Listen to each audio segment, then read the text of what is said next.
بسم اللہ الرحمن الرحیم۔ ہماری مصیبتوں اور دکھوں کے بے شمار اسباب ہیں، لیکن دو سبب ایسے ہیں جنہیں کسی صورت میں نظر انداز نہیں کرنا چاہیے۔ آقا رحمت علیہ الصلوۃ والسلام نے برسوں پہلے ہمیں آگاہ کر دیا اور انسانی تجربے بتا رہے ہیں کہ یہ دو سبب جب تک موجود رہیں گے، کوئی معاشرہ، کوئی قوم اور کوئی فرد وہ راحت نہیں پا سکے گا، اسے اطمینان میسر نہیں آئے گا۔ ایک سبب ہے جھوٹ اور دوسرا سبب ہے مال و دولت کی محبت۔ اس دنیا کی لالچ نے، مال و دولت کی محبت نے بے شمار لوگوں کے ایمان ضائع کر دیے، بے شمار لوگوں کی وفائیں وہ ختم کر دی، اور جھوٹ کی بنیاد پر ادارے تباہ ہو گئے، ملک تباہ ہو گئے، افراد کی دنیا اور آخرت تباہ ہو گئی۔ لیکن یہ دونوں بیماریاں وائرس کی طرح ہمارے معاشروں کا حصہ بن چکی ہیں۔ کسی عالم کو دیکھیں تو جھوٹ بولنے میں ذرا دریغ نہیں کرتا، اور ستم ظریفی، بالائے ستم ظریفی یہ ہے کہ وہ عالم جھوٹ بولتے ہوئے اس بات کو بھی نظر انداز کر دیتا ہے کہ وہ رسول اللہ صلی اللہ علیہ وسلم کے بارے میں جھوٹ بول رہا ہے، کسی اللہ کے نیک ولی کے بارے میں جھوٹ بول رہا ہے، قرآن مجید کی آیات کے بارے میں جھوٹ بول رہا ہے۔ آیت اور پڑھتا ہے،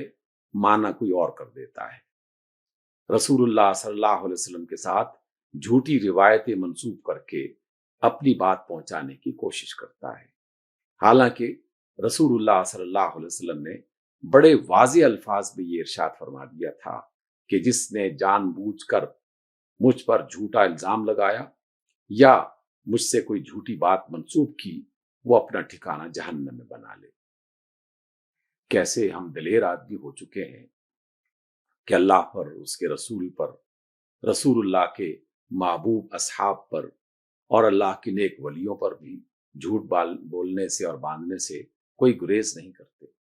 ادارے جھوٹوں کی بنیاد پر ملک کو دھوکہ دے رہے ہیں، قوم کو دھوکہ دے رہے ہیں،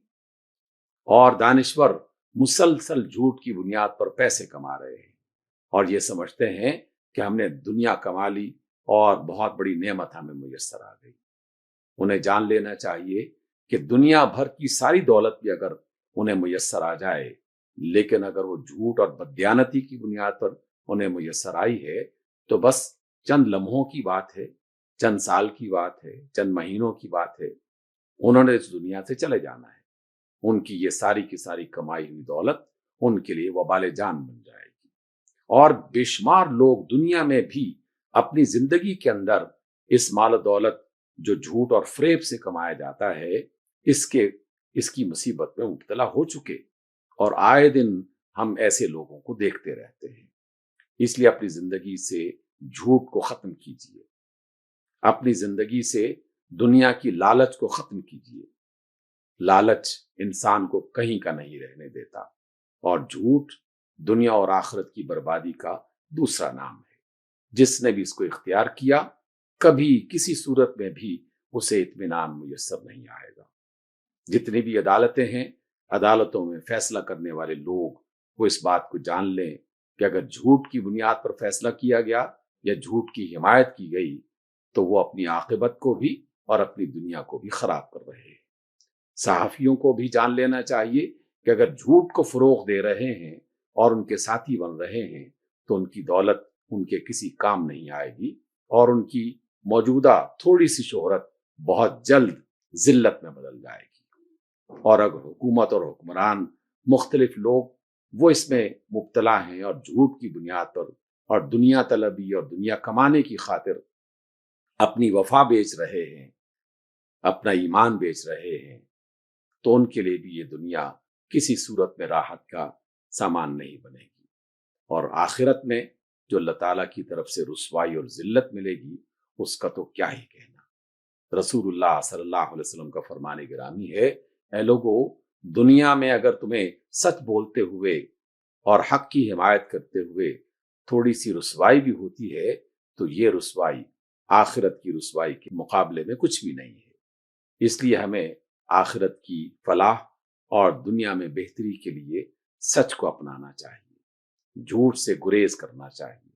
اور دنیا انسان کے حصے میں اتنی ہی آئے گی کہ جتنے اس کے نصیب میں لکھی گئی ہے، باقی سب کا سب اس کے لیے وبال جان بن جائے گا۔ آؤ اس دنیا کے لالچ سے اپنے آپ کو نکالیں اور جھوٹ سے گریز کرتے ہوئے سچ کے راستے پر چلنے کی کوشش کریں۔